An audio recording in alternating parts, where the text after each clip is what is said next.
Bien, amigos, en nuestro primer espacio estelar de hoy, porque tenemos dos, tenemos el placer de recibir al jurista Francisco Álvarez,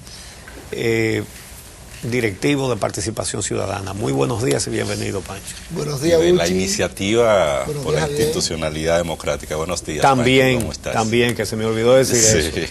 Bueno, el país está pendiente del acuerdo del Ministerio Público, de la Procuraduría General de la República con la Odebrecht, del cual han adelantado algunas cosas. En lo que más énfasis se ha puesto es en el dinero. La pregunta es, ¿realmente se puede negociar para rebajar penas o para exonerar penas?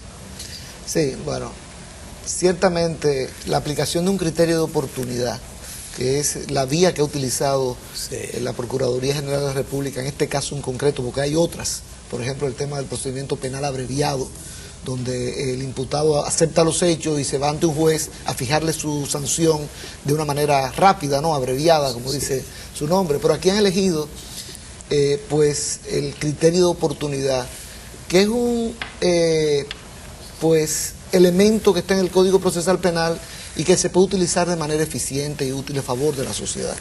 Es cuando tú logras, por ejemplo, que el imputado te dé información indispensable, vamos a llevarlo al caso concreto que tenemos, para poder identificar a las personas que fueron sobornadas. En ese caso, el Ministerio Público podría llegar a un acuerdo para no llevar a juicio, para no someter a un juicio penal a quien está dando la información que va a permitir obtener un beneficio mayor que sancionarlo a él, que como sería definitivamente, más que, ¿qué es más valioso? ¿Ponerle una multa a Odebrecht o encontrar aquí a todos los responsables de los sobornos y castigarlos penalmente? Yo creo que esto último es más valioso. Claro. Entonces, pues, si ustedes me escuchan dirán, por el procurador entonces va en la línea correcta. Sí, llegaron a un criterio de oportunidad, la aplicación de un criterio de oportunidad es un arma válida, pero hay que hacerlo de acuerdo con lo que establece el Código Procesal Penal. ¿Y qué establece el código respecto a Bueno, ese ya Finjus se me adelantó, yo estoy completamente sí. de acuerdo con la posición de Finjus en este aspecto. ¿Cuál es el aspecto? Bueno, tú lo comentaste, Uchi, el tema del interés civil, vamos a llamarlo, Claro. que es como se denomina el daño generado a la víctima. ¿Quién es la víctima de esto que acaba de acontecer? El Estado y toda la sociedad. El Estado dominicano, en consecuencia, todos nosotros. Sí. O sea, porque el Estado es el pueblo dominicano. Esa es la víctima de este caso. Y el artículo 34 del Código Procesal Penal establece que el Ministerio Público puede aplicar un criterio de oportunidad, pero debe velar porque sea razonablemente indemnizada la víctima. Es decir, reparado el daño. Sí. Ahora, Resarcido. entonces la pregunta es, ¿y qué dice el acuerdo? Bueno, la gente dirá, ¿y usted conoce el acuerdo? Bueno, no se ha hecho público. no se ha hecho público. ¿Por qué? Porque el artículo 290 prevé que en esta fase del proceso tiene que haber confidencialidad. Sí, es verdad, pero ¿ustedes saben qué más dice ese artículo? Ese artículo dice, cuando el imputado sea un funcionario público, a quien se le atribuye la comisión de una infracción en el ejercicio de sus funciones o en ocasión de él, o se trata de una infracción que afecta el patrimonio público, como es como exactamente este este caso, caso. Sí. Los medios de comunicación pueden tener acceso a aquellas actuaciones que a juicio del Ministerio Público, y solo a juicio del Ministerio Público, no de un juez, no perjudiquen la investigación ni vulneren los derechos del imputado. Entonces yo les pregunto, ¿vulnera los derechos del imputado? No, porque el imputado es que ha confesado. Exacto. O sea, si el imputado no ha confesado, sí. se le pudiera vulnerar sus derechos, sobre todo aquel a la presunción de inocencia. Sí. Pero es el propio imputado que ha confesado. Sí. Entonces no hay vulneración a los derechos del imputado en este caso. El Ministerio Público siempre ha tenido en sus manos, en virtud de ese mismo artículo, cuyo párrafo primero lo utiliza para no divulgar el contrato, Sí. puede utilizar el párrafo final para decir, en aras de la transparencia y porque no afecta a los derechos del imputado, voy a entregar a la prensa el contrato. Porque lo que se ha argumentado es que afecta a la investigación, el divulgar en Y su yo totalidad. pregunto, un tema de lógica, no hay que ser abogado, en este caso en particular, es un tema de lógica. ¿Puede afectar la investigación una cláusula que diga que Odebrecht se compromete a identificar a todas las personas y a dar todos los elementos que tenga en su poder que puedan ayudar al Ministerio Público a terminar la investigación? No. ¿Ustedes saben por qué?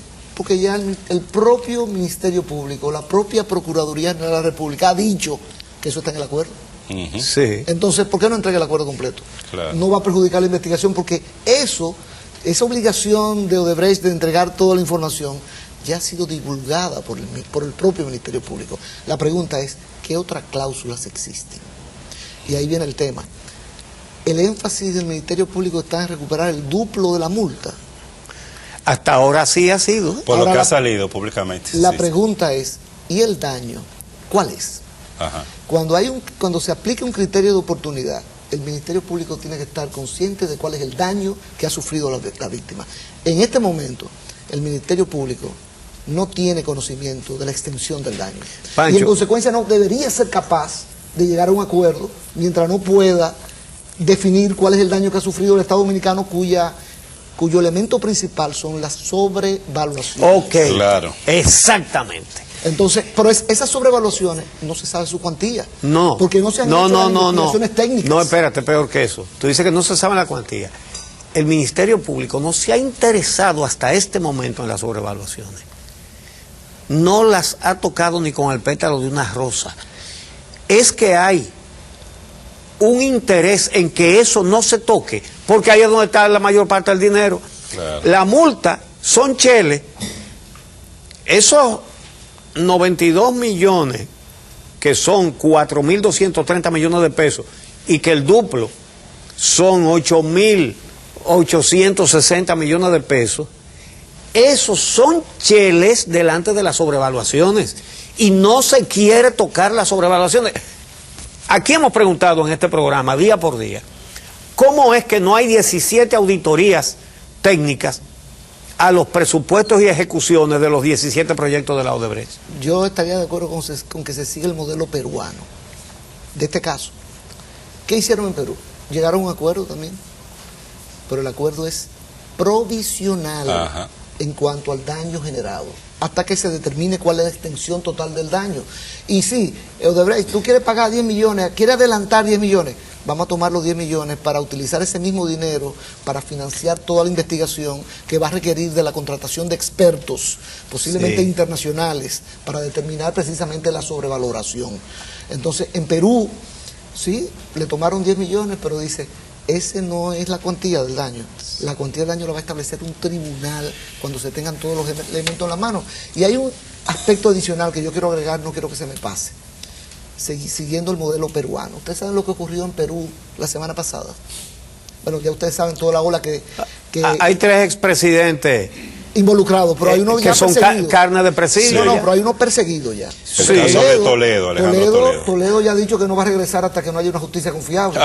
O sea, ya ustedes saben lo que significa. Ya eso. hay una orden Sí. de, Hay una de orden detención. y se le pretende imponer prisión por 18 meses. Así. Ahora, ustedes saben lo que hicieron en Perú la semana pasada. Designaron una fiscal independiente. Ustedes saben lo que está pidiendo el movimiento por el fin de la impunidad. Cuando usted va a firmar ese libro, Fiscales independientes. y la gente dice, pero es que en República Dominicana no existe esa figura.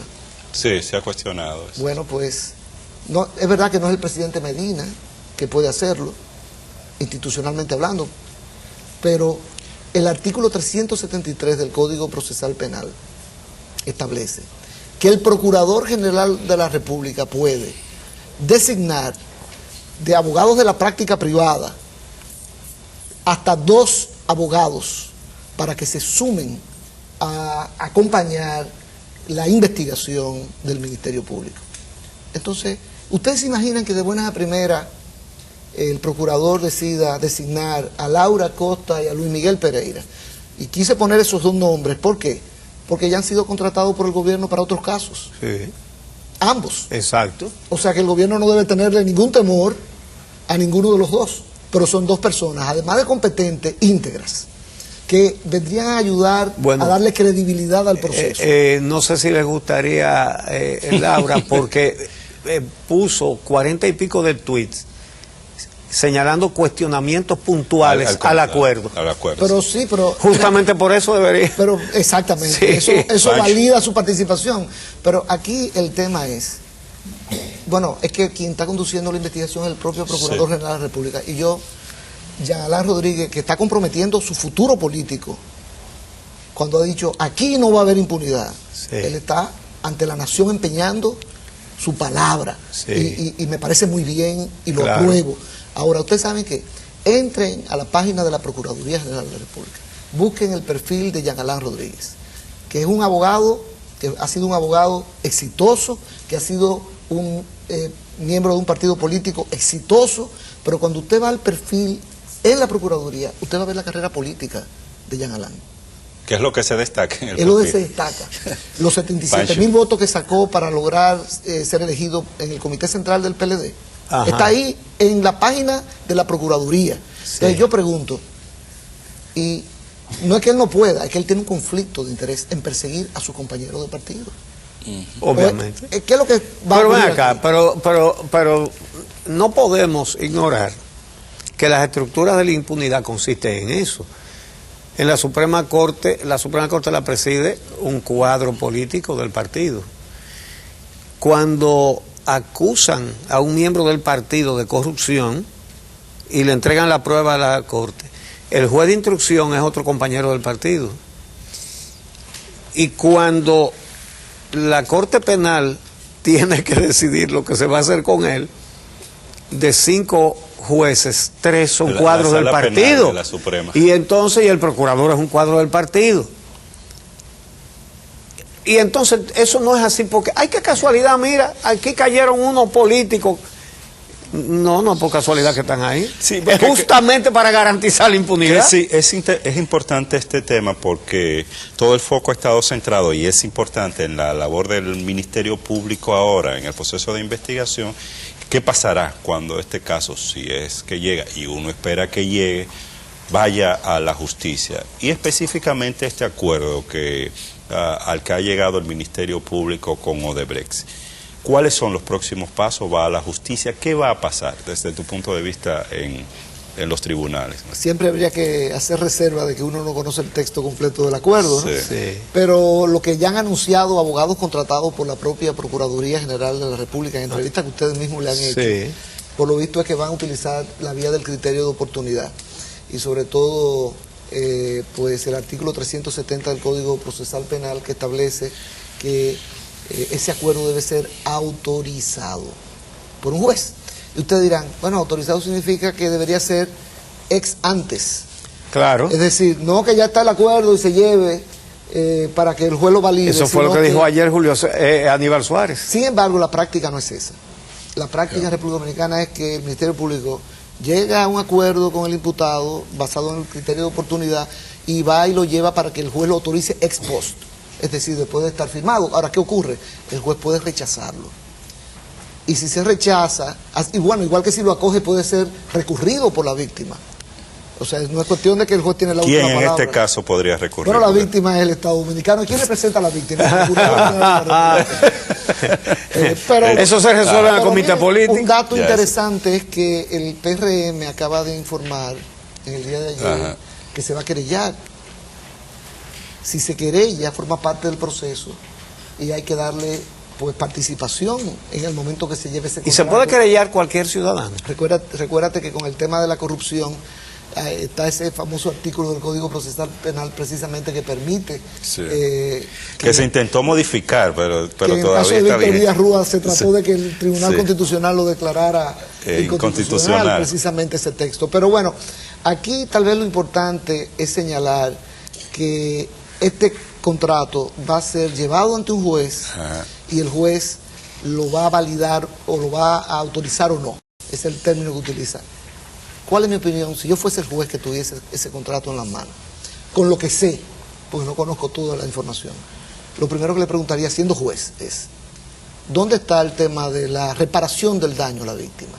porque el artículo 34, que trata sobre el criterio de oportunidad, dice que el Ministerio Público debe velar por la reparación del daño.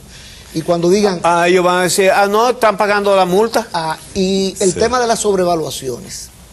Ya usted es que el Ministerio Público no quiere tocar la sobrevaluación. Yo estoy hablando de lo que debe ser el papel del juez. Ok.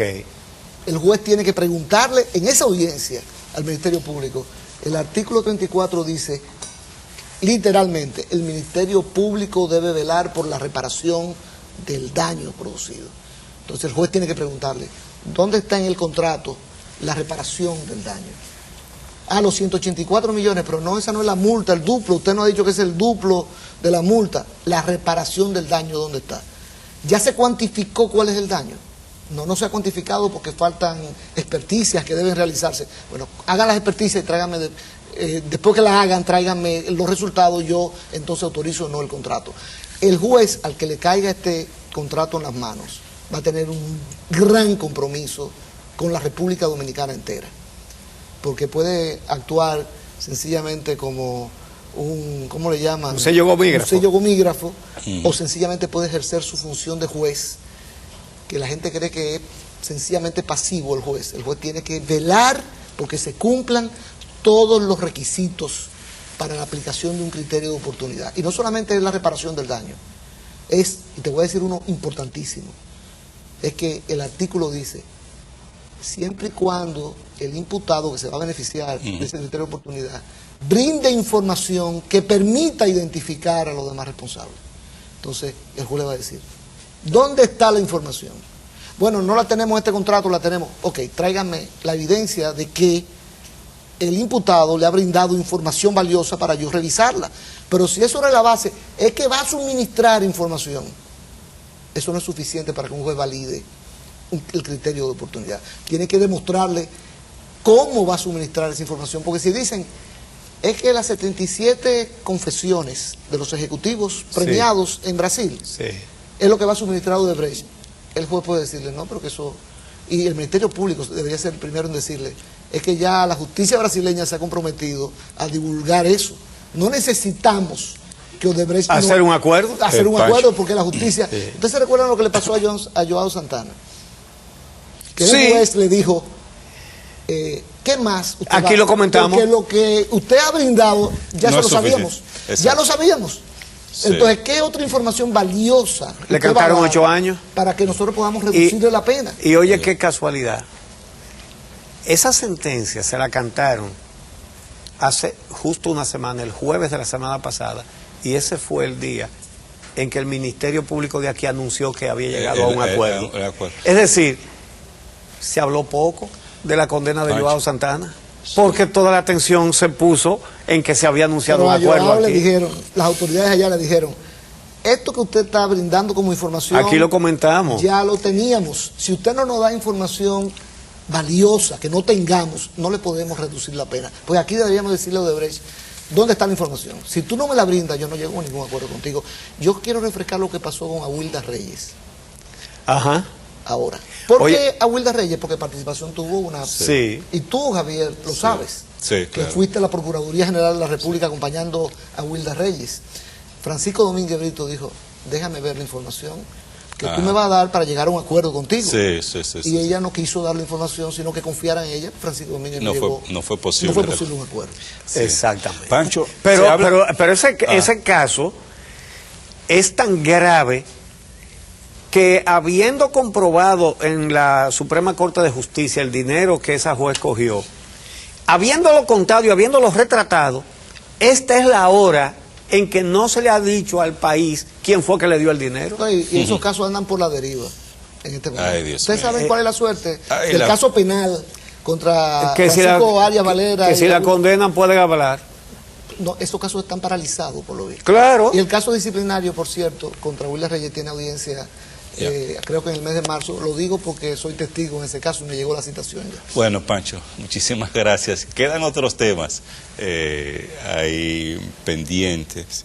Entre ellos, por ejemplo, una pregunta que hace uno de los ciudadanos: ¿qué pasa con el tema de la inhabilitación, se dice, ¿no?, de la empresa Odebrecht, con el el acuerdo ya, ese tema sale de la agenda del Ministerio Público. Javier, yo creo que Compras y Contrataciones debe actuar de oficio para inhabilitar permanentemente a Odebrecht. Y yo creo que el Estado Dominicano debería tomar la iniciativa en sacar a Odebrecht del país, no solamente de Punta Catalina, sino de las demás obras, porque le va a dar capital político si el presidente lo hace. Pero si el presidente se compromete a mantener a Odebrecht construyendo en la República Dominicana, es una vergüenza para la República Dominicana que una empresa que ha confesado... ¿Dónde quedaría la ley de soborno? Si la Odebrecht sigue haciendo obras cuando ha confesado que paga para conseguir los contratos. Por eso la Finjus dice, no solamente es un tema legal y procesal, es un tema moral también. Bueno, muchísimas gracias, Pancho Álvarez, por tu análisis de esta situación, la más grave, el caso, uno de los casos más paradigmáticos de corrupción, no solo aquí en la República Dominicana, sino en varios países de la región, con la diferencia de que en otros países de la región la investigación y las sanciones están avanzando, a diferencia de República Dominicana. A ustedes no se vayan. En un momentito vamos a hablar con el rector de la UAS Sí. para tratar un tema que debe preocupar a toda la sociedad dominicana. No hay clases. Tiene 2 semanas que debió haber comenzado el semestre, pero en las universidades privadas comenzó hace un mes. Los estudiantes, los hijos de los pobres que estudian una carrera en la universidad pública que mantiene el Estado, los otros estudiantes de las universidades privadas le llevan un mes de conocimiento de ventaja. Vamos a ver qué es lo que está pasando en la UAS. Regresamos en un momentito con Iván Grullón.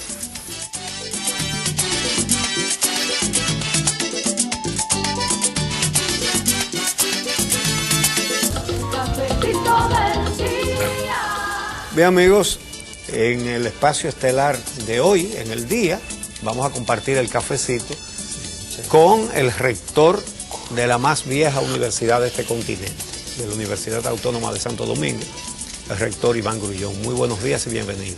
Muy buenos días, don Muchi. Muy buenos días, Javier Cabreja. Bueno, buenos días. Honrado de estar en este prestigioso programa frente a dos comunicadores de alto nivel y sobre todo don Muchi, que tiene un prestigio en el análisis crítico de la situación general del país. Muchas gracias, doctor Grullón. La UAS es en sí misma una revolución en la educación superior de la República Dominicana, revolución que se hizo hace mucho tiempo, porque fue la que le dio y le sigue dando la oportunidad al pobre de hacer una carrera profesional, de superarse por la vía más legítima que existe para la superación, que es adquirir los conocimientos. Ahora, eso ha sufrido a través de los años muchas tergiversaciones que han torcido los caminos de la UAS. La UAS, como Universidad del Estado, le da esa oportunidad a los pobres y necesita que la mantenga el Estado. Pero uno se pregunta, ¿hasta dónde puede ser esa manutención por parte del Estado ilimitada? Que inscriban a todo el que se quiera inscribir sin hacer un sedazo a ver quiénes tienen la capacidad y los méritos para disfrutar de una carrera que la materia le sale a 15 pesos al semestre, es decir, regalada, porque es gratis, eso es gratis. Es decir, en un colmadón de una esquina de la universidad, en 1 hora se pueden beber, yo no digo que se lo beben, se pueden beber, nada más en cerveza, hasta 100 semestres, sentado un rato en un colmadón, de tan barata que es la educación en la UAS. Ahora, ¿es sostenible que se inscriba a todo el que se quiere inscribir sin ver quién da y quién no da? Y quién tiene mérito y quién no lo tiene. Y se puede además mantener indefinidamente para siempre a todo el que ingrese. Y lo digo porque nada menos que el presidente de la Federación de Estudiantes Dominicanos tiene 30 años en una carrera y no se gradúa. ¿Cómo es posible que el Estado tenga que cargar con el costo de ese estudiante? Y me imagino que no es el único. Vamos a comenzar por ahí, porque el problema es que los profesores dicen que hay que pagarles más. Pero lo que uno se pregunta es si es posible. Bien, voy a comenzar señalando que lo que cuesta en educación superior, yo que he podido vivir fuera y privilegiado en Europa, he vivido en Francia, mucho contacto en España, lo que cuesta en educación superior no es la matrícula. La matrícula en Europa es prácticamente gratis, de las universidades del modelo europeo. Lo que cuesta en educación superior es mantener un joven adulto de vivienda, de alojamiento, de transporte, de materiales de estudio y de recreación también. Eso es lo que cuesta en educación. Entonces, por esa razón quiero decir que históricamente, y ahora mismo nosotros tenemos el levantamiento, el 80% de la matrícula estudiantil de la UAS proceden de liceos públicos. Nosotros sabemos, todos sabemos lo que son los liceos, que no son los liceos de cuando Trujillo, porque yo no soy tan joven. Son estudiantes que vienen de extracción social extremadamente desfavorecida, con una deficiencia sociocultural enorme, porque sus padres, la mayoría, no es la oportunidad que tienen mandar un hijo a la universidad. Pero esos estudiantes que viven en la capital, la mayoría en barrios marginados, Don Uchi, no tienen ni siquiera un espacio donde estudiar. Y en la UAS es que lo han encontrado. En relación a la política de puertas abiertas, el Estado se planteó hacer institutos tecnológicos comunitarios y solamente pudo hacer uno. Entonces, los rectores, todos, me recuerdo porque yo fui decano, Edilberto Cabral, egresado de un país de alto nivel, doctor en planificación económica, dijo, bueno, entonces, ¿qué hacemos? ¿Tiramos a esos muchachos a la calle? ¿Lo mandamos a la delincuencia o le abrimos un espacio en la universidad? Nosotros tenemos enormes debilidades, pero también tenemos enormes fortalezas. ¿Y cómo se justifica que haya un individuo 30 años en una carrera y no se gradúa? ¿Cómo es posible que se le pueda mantener? Bueno, Uchi, son de las debilidades que tenemos, las tengo que reconocer. Realmente, ¿qué hacen los estudiantes? Cuando no terminan una carrera, se incluyen en otra. Y, lógicamente, se cometió una debilidad enorme en la pasada. No me quiero echar culpa, además, de que le dieron oportunidad a esta persona, que está pegada como aferrada a ese puesto. Y lo promovieron y lo apoyaron para ser presidente de la federación, para vergüenza de nosotros, académicos. Porque la mayoría de los académicos de la UAS han hecho su carrera en su tiempo indeterminado. No quiere usted saber la cantidad de gente que antes del tiempo, estudiantes, terminan su carrera. Ahora bien, vamos a dar datos generales. Eso merecen que los mantengan datos ahí. Generales. Nosotros tenemos que ingresan a la universidad 12, 13, y egresamos por año, le voy a dar los datos. Ajá. 10, 11 y 12 mil estudiantes. Bueno, cuestionan, hay que hacer una investigación sobre el desempeño de nuestros egresados. A través de la historia, y ahí le traigo un documento, solo 2 presidentes de este país, oye, ese es un dato importante, no han pasado por las aulas de la UAS. Hipólito Mejía, don Antonio Guzmán, un gran empresario exitoso, un gran presidente, Hipólito Mejía, que Hipólito también graduó en una universidad semipública, el Instituto Politécnico de Loyola, que no tenía nivel universitario superior, pero que siempre fue un instituto. Sin embargo, las empresas privadas están prefiriendo jóvenes profesionales. Bueno, vamos a hacer un estudio. Vamos a hacer un estudio. Universidades privadas. Pero, Cabreja, nosotros estuvimos en SIN y de 18 periodistas, 14 son egresados de la UAS. Sí, pero y los periodistas que tenemos, con todas las debilidades, en los medios, porque yo los recibo a diario, los que se fajan directamente. Mal pagos también, porque yo lo sé. Mal pagos. Son egresados. mire, De la UAS, de OIM ahora y de la Católica de San bueno, Pedro. ustedes tienen una huelga de profesores. Vamos a hablar de eso. Algo auspicioso que por primera vez veo a los estudiantes reclamando que le den Oye, clase. sí. El rector está a la cabeza de eso. Qué bueno. Ahora bien, los maestros no dan clase. Las universidades privadas comenzaron su semestre comenzando el mes de enero.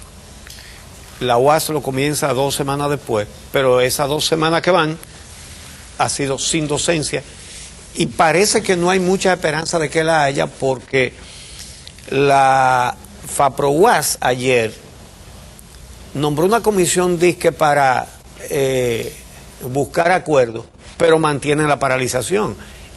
Y resulta que, ¿cómo se llama la de los empleados? Asodemu. Dice que apoya, hoy sale que apoyan la huelga de los maestros. Entonces, yo vuelvo al tema de quiénes son los que estudian en la UAS. Los pobres son el único sitio donde pueden estudiar. Y realmente los están sacando de competencia, porque tal y como acaba de señalar Javier, los empresarios de ahí, a mí me consta, cuando tienen un puesto, un ingeniero eléctrico, por ejemplo, tienen 18 solicitudes. Lo primero que apartan son los de la UAS, porque saben que estudiaron menos que los otros. ¿Hay derecho a colocar a los pobres en esa situación? Ese es el gran debate que tenemos ahora. En la historia de la universidad, yo estuve en el movimiento estudiantil en la década del 70, yo soy egresado de la UNFU también y de la UAS, y he hecho mi vida en la UAS. Nunca en la historia de la universidad se cerró la docencia. Cuando había reclamos, yo creo que usted es egresado de allá. No egresé, pero estudié allá. Bueno, nunca se cerró la docencia, y esa ha sido la lucha que ha tenido el rector para convencer. Hicimos una asamblea, don Uchi, donde vinieron al aula magna, que la dirección de FAPROUAS no se ha atrevido a hacer una asamblea, porque es que allá hay mucha responsabilidad. Si hacen una asamblea, el profesorado en pleno va a pedir la apertura de la universidad. Y ellos han estado enfrentando al rector, porque el rector ha dicho que nosotros no podemos tomar el dinero que nos dieron de funcionamiento de la universidad para alza salarial.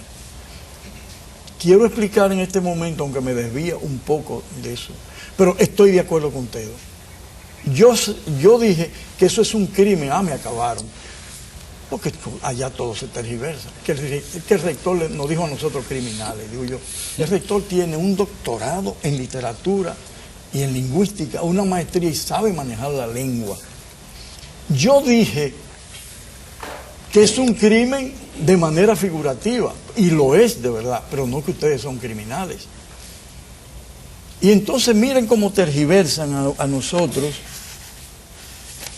en una publicación que nosotros sacamos.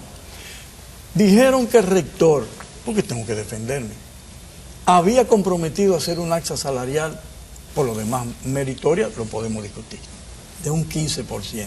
Bajarla de un 40% para ver si tenemos alguna comprensión del gobierno para esto. ¿Y qué dije yo? Gestionar, lo tengo aquí escrito, gestionar para la aplicación en el mes de enero un reajuste salarial. Bueno, entonces, para hundir al rector, para ahorcar al rector, dice que el rector tiene que buscar un 15% sin tener el dinero para el reajuste salarial. Pero hace 4 años... Si usted dijo que iba a gestionar, no aseguró que le iba a dar aumento. Y se hizo esa gestión, rector. Pero ¿Qué le estamos respuesta? haciendo... Ahora, porque, oye, pero el gobierno, ¿qué le dice? Porque hay muchos cuestionamientos. Bueno, yo le puedo decir lo pero siguiente. también hay cuestionamientos a la administración de la UAS. Ok, está bien, vamos a ver. Aquí está una publicación que nos hicieron, la UAS de cara al diálogo con el gobierno. Primera vez en la historia de la universidad. Precisamente por eso. Porque el gobierno dice, nosotros estamos dispuestos a ayudar, pero ¿a cambio de qué? ¿A cambio de qué? Esa es la posición del rector. Nosotros tenemos que ser eficientes, eficaces, y tenemos que darle una respuesta al pueblo de que nuestra universidad es pertinente. Es pertinente no solamente en la gestión administrativa, sino pertinente en la oferta. A mí me extraña que el gobierno no le haya dicho a la UAS, ustedes quieren más dinero, miren, le vamos a mantener el que le damos sin ninguna alteración, y le vamos a dar más recursos a través de la siguiente vía, con becas a estudiantes que lo merezcan. Le entregamos el dinero a la UAS para esos estudiantes que lo merezcan y que se mantengan sacando calificaciones que los hagan merecedores. Sí. El dinero que le demos más son becas, pero tienen que estudiar y tienen que darle clase también. Sí.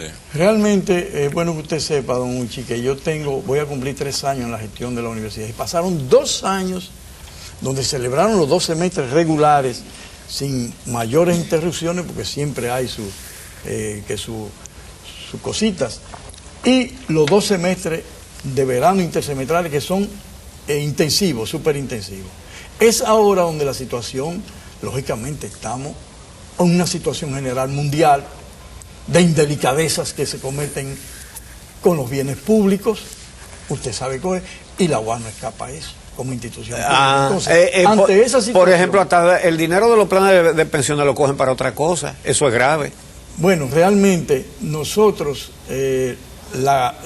como la universidad no ha tenido eso, hay poca comprensión.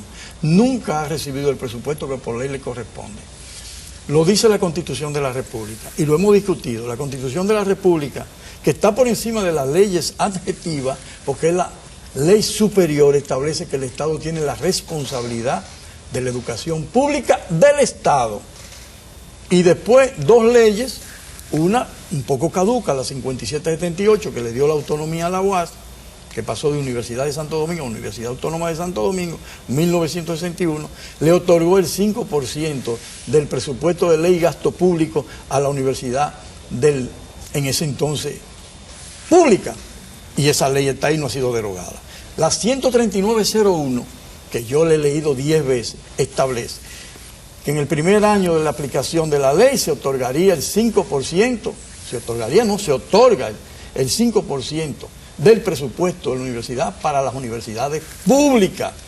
Y la Constitución de la República en ningún momento dice, en ningún sitio dice, y tenemos constitucionalistas, en ningún sitio dice, señores, que el Estado tiene que subvencionar universidades privadas. Ahora, si lo queremos privatizar todo, vamos a ver, mucho cuidado, porque aquí se privatizó la energía eléctrica, fue un desastre, y si se va a privatizar el agua, se va a privatizar la educación. ¿Y alguien quiere pública privatizar la UAS? Bueno, porque yo he oído muchas denuncias de grupos que nunca he visto el sustento a esas denuncias. Director, se nos acaba el tiempo. ¿Qué va a pasar con exacto. la paralización? ¿Cuál es la salida? Lo que quiero que ustedes, necesito la ayuda de ustedes, y ustedes de Uchilora, sobre todo de su, vamos a decir, su prestigio, y lo oyen, usted también lo oyen, este programa lo oye, el Estado lo oye, debe oírlo.